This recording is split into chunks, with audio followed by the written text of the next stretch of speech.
Received a human design or an astrology reading and felt like you're being put into a box, like the placement of planets had actually sealed your fate. Oh, Saturn conjunct the moon in the 8th house. No way you're going to avoid accidents and disasters in this life. See, this form of victimization through a reading is not only harmful, but it's completely unnecessary. A lot of readers do this subconsciously. They don't even realize they're doing this, or we do it to ourselves when we're trying to extract meaning from what the cosmos have to say about us. So in this video, I'm going to explain a much more liberating and expansive approach to understanding placements in the chart. Basically, when you use this actually empowers you to realize that you're in control of your life and that there's no destiny, overarching destiny that's basically going to be punishing you for anything that might seem to be challenging. So this is something I first encountered studying evolutionary astrology, and it's something also that made me fall in love with the gene keys. It's the concept that each placement in your chart, whether it be human design or astrology, is actually a potential. But ultimately, the way that this potential gets expressed in your life is determined by one thing: your frequency.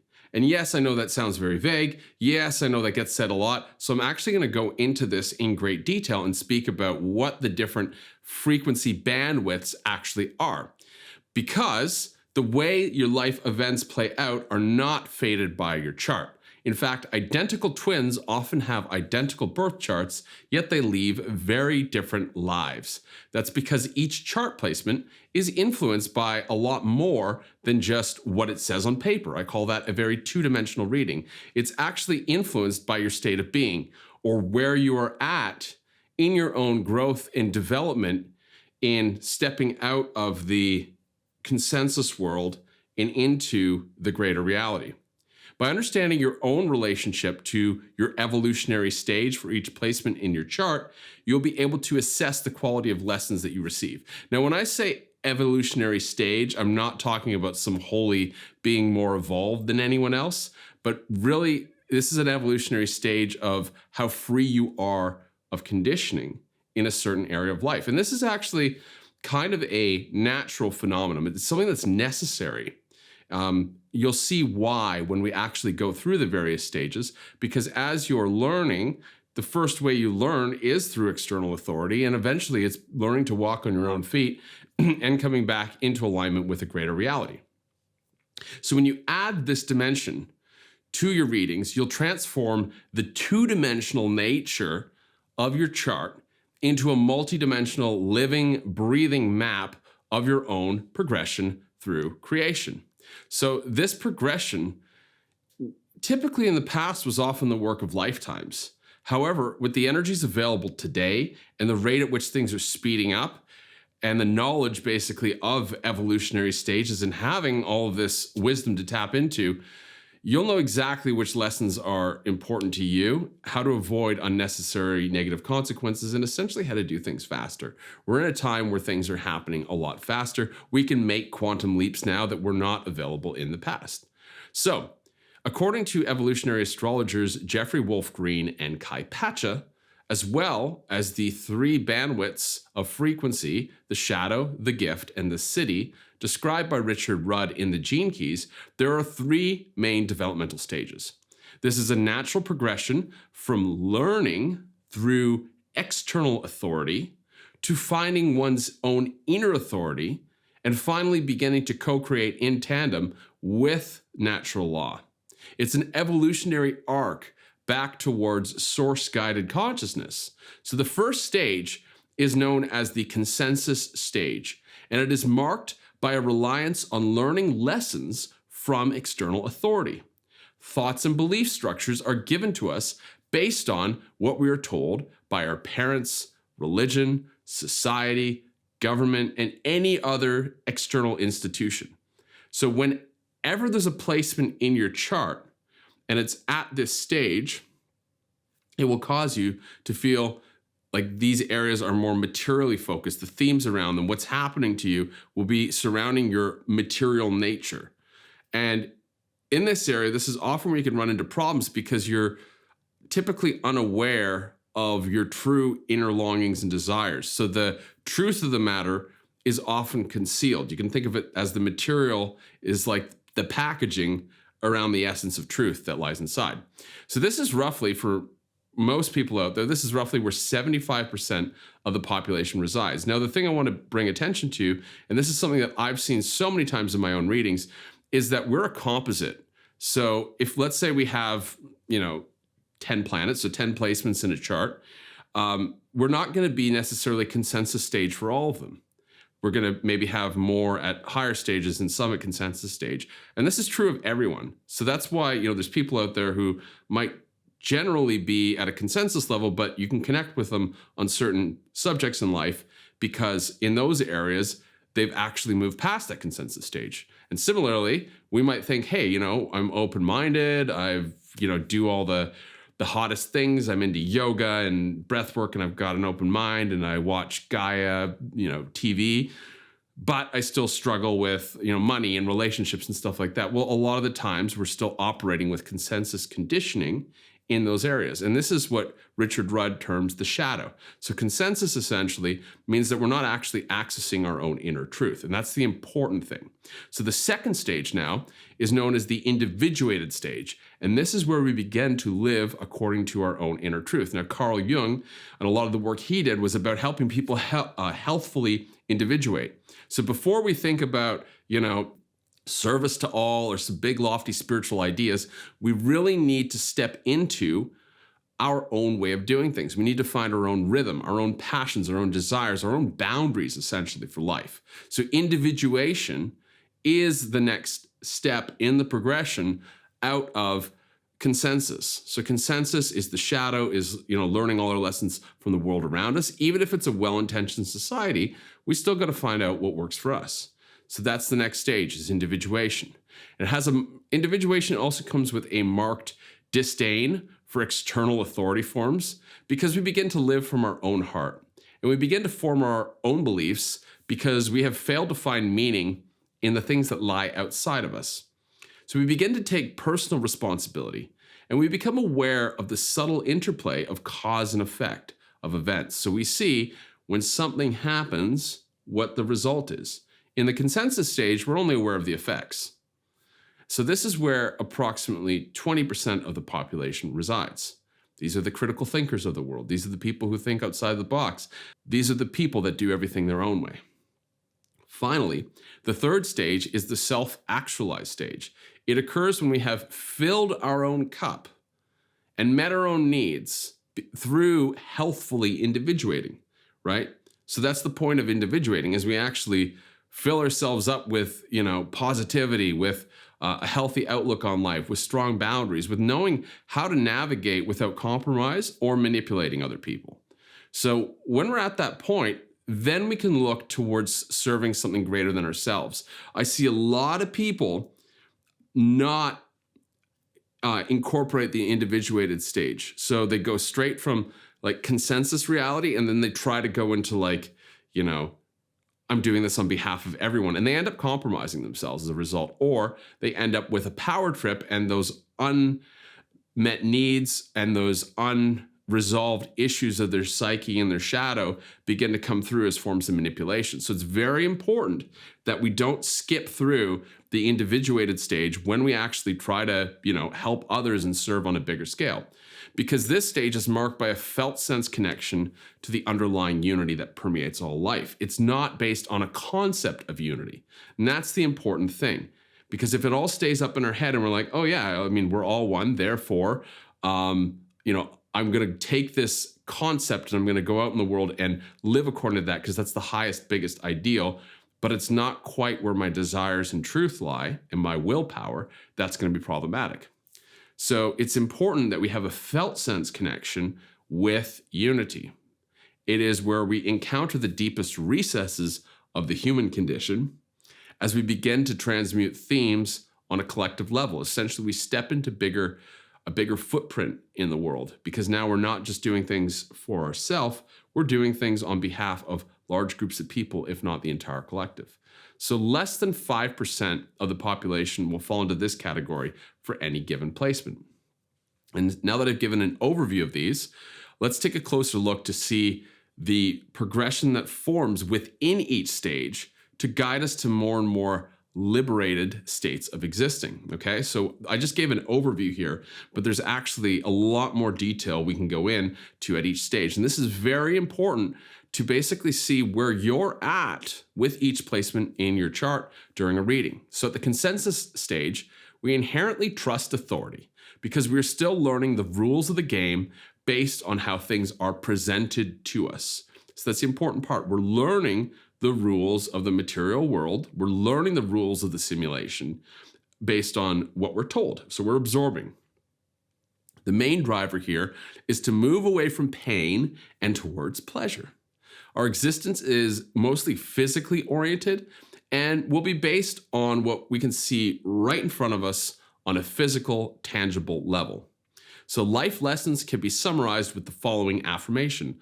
I am learning about the rules of space and time from external teachers like father, mother, government, religion, social norms, science, and the media. This is the definition of homogenized herd mentality. And most people are there. There are 3 substages that occur within the consensus stage. So what I call stage 1A is analogous to a worker. And so this is right at the beginning level. And you see a lot of these people out there in the world, they operate with a set of instructions or job description, and they follow what they're told to do in order to attain security and comfort. They are at a certain stage. You don't try to wake them up. You don't try to speed them up, because the next stage that they're going to isn't like fully awake, liberated. They don't go from like automaton to being like, awake, creative rebel. No, that's not how it works. They'll generally go to this stage 1B, and this might happen. This might take longer. This might take shorter, but stage 1B is what I call the manager. And the manager understands the rules of the game. So there is some level of understanding of how things work, and they can impose or direct others using these rules. However, they still take direction from a higher form of physical authority in the world, whether that be some sort of policymaker, a CEO of a company, whatever that might be, and this doesn't necessarily mean business, by the way. This is just an analogy for the stages of development in the consensus stage. So these are people that operate in society, and they can work with the rules, they can oversee them, they can analyze, they can evaluate. However, they're still taking instruction from those who are creating the policies, you could say. And of course, the third stage what I call 1C, it's not that fancy, it's the owner. These are the policymakers, the scientists, the CEOs, politicians, celebrities, and these are the people that reach more influential tiers in society. They're seen as influential and intelligent. However, their creativity is still bound within the realm of the mass consensus. Everything that they create is still at that level of reinforcing the simulation, reinforcing mass homogenized consciousness. As you can see here, at a certain point, these individuals will begin to see the faults, hopefully, and the cracks within the consensus milieu. They'll start to ask questions and wake up from the dream, the collective dream that is happening. And when that happens, they reach the cusp of the individuated stage. Now, this point, this inflection point, it's a bit risky, and I'll tell you why. Because it's kind of like a leap needs to happen. You've gone through stages 1, 2, 3. You've been the worker, the manager, the owner. Now you're making the leap into the second stage. And so basically what can happen here is that instead of making that leap, it's sort of like you can end up recirculating back into that first stage again. So you stay in the loop again. Or on the other hand, they might get caught up. They might get so reactive and angry and blaming society that they become a rebel without a cause, or even a criminal. So they become very jaded by what happened, what they start to notice when they wake up. So that's why, when people are waking up out of the consensus, they're basically taking a lot of information, a lot of feelings, a lot of thoughts that were repressed, and all of a sudden they start to come out, Like if you're holding a beach ball under the water and you let it go and it's bouncing up and spraying water everywhere, becomes reactive. Now let's hope that they pass through that reactive stage relatively quickly and they have support for it. Because if we don't have support for it and that becomes crystallized, that can be a very dangerous place to be. That's where you see the people that lash out at the world, and they sort of lash out chaotically, sometimes without any rhyme or reason, or they become quite manipulative, so that those reactive tendencies, they can be harmful to other people. So if we find that we're in that phase, know that it's an essential phase. It means that we're almost passing beyond the threshold of finding healthy individuation, but that we need to get some support for that because there is a risk carried with that. You know, the repression is a terrible thing, don't get me wrong, but repression typically is a slow moving, it's like a slow moving train wreck in a way, and it doesn't really harm other people in the same way that reactive natures do. But let's talk about what happens if somebody does make that leap into the stage 2. And remember, you can be born already in stage 2, especially with certain placements. So stage 2 is where critical thinking awakens within an individual. We begin to question the status quo and find our own expression. We look through history or other cultures, alternative healing modalities, brave new philosophies in search of truth. We learn to express ourselves from our heart, and we might find a creative or entrepreneurial outlet.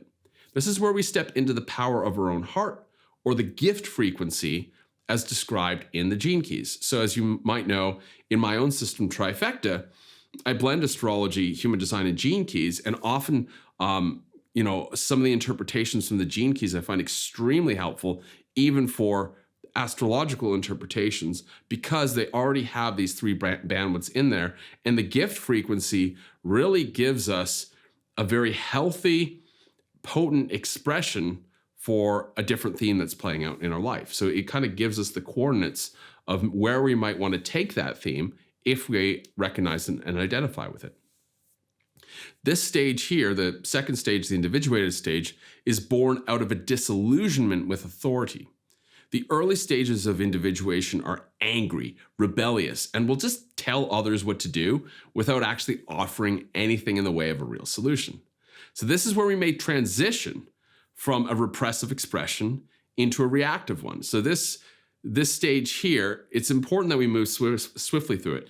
So it's actually what I would call stage 2A. And this is the conspiracy theorist, the social justice warrior that is bold, angry, and anti-establishment. They'll spend their time really outing the ills of society. And they also make easy prey for propaganda of extremist counterculture thought. Okay? So these are the people that will basically, they'll wake up. So this happened big time, about 4 years ago. It's like pandemic happened. People are like, what's going on? They're locked at home. They go on the internet. They're sort of mad at the situation, looking for answers. They find, Alex Jones, David Icke, and then they immediately buy into all of that. Not saying that stuff is right or wrong. What I'm saying here is that they become very impressionable to whatever propaganda, and everybody's selling something, right? So those guys have an agenda, and therefore they often get completely bought in to whatever these people are selling. Similarly, other people bought in completely with, Black Lives Matters. That was the other end of the spectrum, and those two groups often fought each other back about 4 years ago. That's because, it's a slightly different flavor or different ideology, but it's an ideology that still will provide answers that society cannot. And that's the important thing. It's outside of the consensus milieu. So once people have moved through their rebellious, rebel without a cause nature, the next substage is 2B. And I'm just using these words. So it's like stage 2, it's the middle one, okay? And it's the entrepreneur or the creative. So this is really cool. This is a fun place to be because it means we get to direct our creativity towards coming up with artistic or business-based solutions that are really meant to stimulate change in the world. So it's sort of like our own expression actually helps other people. And you often see this with art, where musicians and artists will create something and it will basically be like, I express this and people think it's beautiful, therefore it empowers other people to go out and find their own expression, to find their own voice. And so when this happens, it sort of creates a chain reaction. And then those people then do the same thing. They create something beautiful, and then their followers go and learn how to express themselves. So this is where we actually start being of true benefit to society. We're not just like pointing out the ills, which doesn't get us very far. Finally, the last sub-stage of individuation is where we become the genius. Ooh, this one's really cool. This is where we reach the height of our individual creative capacity. This is where we fully detach from society's norms. We march to our own rhythm and really express our gifts with great talent and style. As we fill our cup, we realize that life is about more than just getting our own needs met. As a result, this is where we will look to find meaningful communion with other people. See, once we have passed through this stage 2C, the genius, sort of like, it's lonely at the top. We want to be connected with other people. We want to be making a greater impact because actually we've got all our needs met on a personal level. So this is where the focus starts to transition from, doing our own thing and self-expressing into finding a love and sense of unity for all beings and start to appreciate the subtle and unseen realms that govern material development. So we become much more aware of causation, of how things form on a subtle level and then trickle down into a mental, emotional, and physical level. This is where we become led by the higher centers or spirit. This is also a facet of the heart, but you could say it's not just our personal heart anymore. It's more about like a collective heart. So the individuated ego starts to surrender as our focus and our drive aligns with a higher order, what I call natural law. We perceive a much wider breadth of reality, and we may end up distancing ourselves from the collective as we begin to really stick with a tribe of people that matches our, spirit-led values. So like the other stages, this third stage, the self-actualized stage, also contains 3 substages. So in the initial transition to self-actualized, we may become a devotee. We become a servant of something greater to us.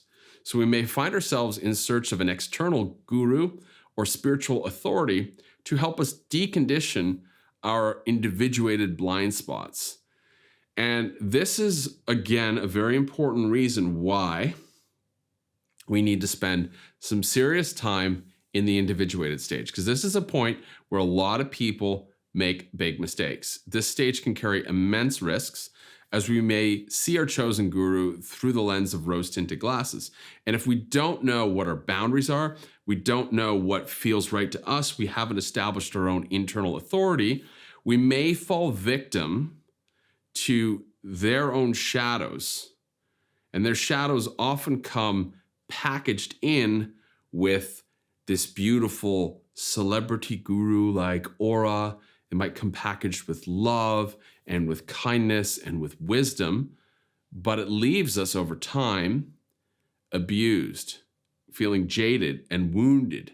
And that may be where we end up saying like, wow, all authority is like this. And like, I've just got to go back to what I know. And we end up recirculated back into the individuated stage. And what ends up happening is we kind of then go back to stage 1 of the individuated stage and we start rebelling against spiritual authority now. And so we become one of those like advocates against cults. And so it really isn't that, we don't need to go through that. There's definitely a lot of cults out there. There's definitely a lot of wounded leaders out there, but there is a way to do this healthy. So if we pass through this stage and we receive sound guidance and we actually healthfully establish a larger context for reality, we enter into stage 3B, which I call the magician. We develop higher clair abilities such as profound levels of intuition, clairvoyance, claircognizance, and even, some pretty amazing healing abilities. So this is really where we step into our own power. Now, this stage here often comes with some big existential issues that we have to face. So we have to face issues of what it's like to hold power, what it's like to basically deal with sexuality, the ego, and the way that we use our power in the world, not only for ourselves, but also within the collective. So we become much more aware of how things are playing out on a larger scale. This 3B, this is quite a dynamic stage. This is one where, we can spend a lot of time, or the rules sort of change in a way as we're stepping into sort of this greater way. Like we're playing now in the realms of magic and energy, and all sorts of stuff is happening because we're operating with a higher voltage. Finally, the last substage is where we liberate a potential life theme and become the master. The master is not someone who's more evolved, but rather a master is somebody who's more free of conditioning and who listens to what's needed in the moment. So you could say they're like thinking the thoughts of the universe, or they're one with sort of reality as it is. And so this is where we're in communion with unity and guided with a clear channel to source. Okay, and after that, it's sort of like you can just say that is brought back into source. Now, I'm talking hypothetically here because a lot of people have no relationship to these. Sometimes you might hear this and go, yeah, that sounds right. But unless you've been there, unless you've felt that, you're not really going to know what it means.